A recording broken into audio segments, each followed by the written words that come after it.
पाकिस्तान का ग्वादर बंदरगाह रणनीतिक रूप से पहले ही भारत के लिए एक चुनौती है। अब ग्वादर में एक इंटरनेशनल एयरपोर्ट भी बन गया है, जो भारत के लिए नई चुनौती ला सकता है। इस वीडियो में हम पाकिस्तान के दक्षिणी छोर पर बने न्यू ग्वादर इंटरनेशनल एयरपोर्ट के बारे में बात करने वाले हैं।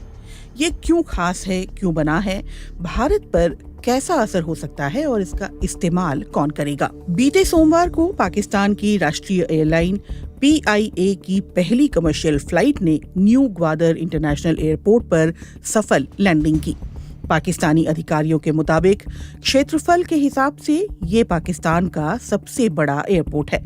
सालाना 4 लाख यात्रियों की गुंजाइश रखने वाले ग्वादर एयरपोर्ट के प्रोजेक्ट की मंजूरी साल 2009 में तत्कालीन पाकिस्तान सरकार ने दी थी, लेकिन इसके निर्माण की शुरुआत साल 2019 में ही हो सकी। इस एयरपोर्ट को व्यावसायिक उड़ानों के लिए पूरी तरह ऑपरेशनल होने में लगभग 16 साल का समय लगा है। चीन पाकिस्तान इकोनॉमिक कॉरिडोर अब उस गति से आगे नहीं बढ़ रहा है जितनी की अतीत में उम्मीद थी। ऐसे में कुछ लोग ये सवाल पूछ रहे हैं कि एक छोटे से शहर में बने इतने बड़े एयरपोर्ट का इस्तेमाल कौन करेगा।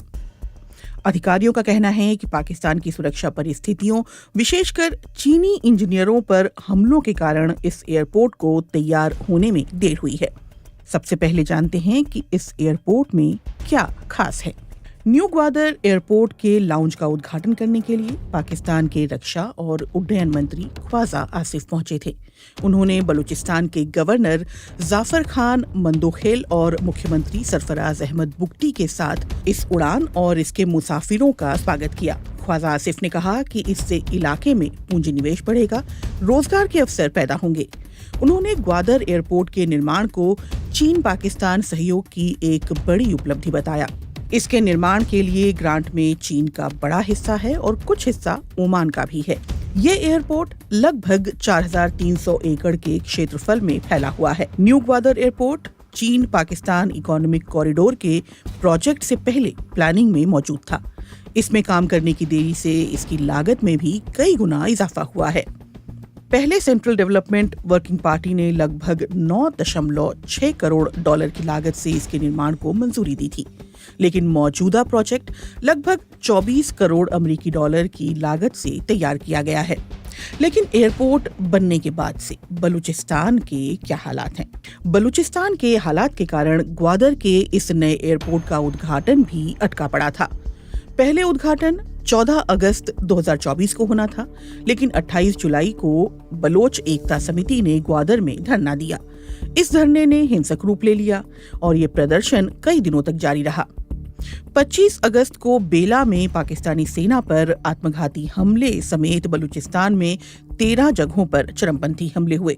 इनकी जिम्मेदारी अलगाववादी बलोच संगठन BLA ने ली।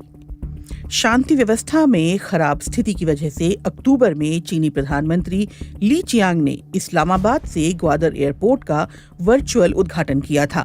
पाकिस्तान सरकार ने जनवरी के पहले हफ्ते में इस एयरपोर्ट को चालू करने का ऐलान किया था।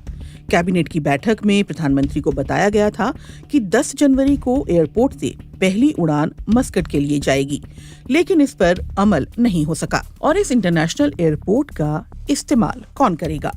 पाकिस्तान के प्लानिंग कमीशन के मुताबिक ग्वादर में नए इंटरनेशनल एयरपोर्ट का निर्माण बलूचिस्तान के उत्तरी इलाके तक आसान और प्रभावी पहुंच उपलब्ध कराने के लिए जरूरी होगा। इस बारे में सवाल उठाए जा रहे हैं कि काफी बड़ी रकम से तैयार होने वाले ग्वादर एयरपोर्ट को सक्रिय करने की योजना किस हद तक कामयाब हो पाएगी।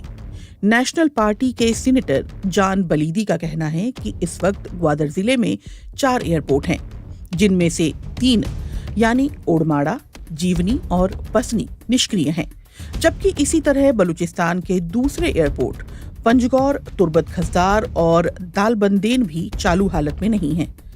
अगर ये एयरपोर्ट चीन के साथ रणनीतिक मकसद के लिए इस्तेमाल होगा तो ये अलग बात है। फिलहाल मौजूदा स्थिति में इसका कोई खास इस्तेमाल नजर नहीं आता।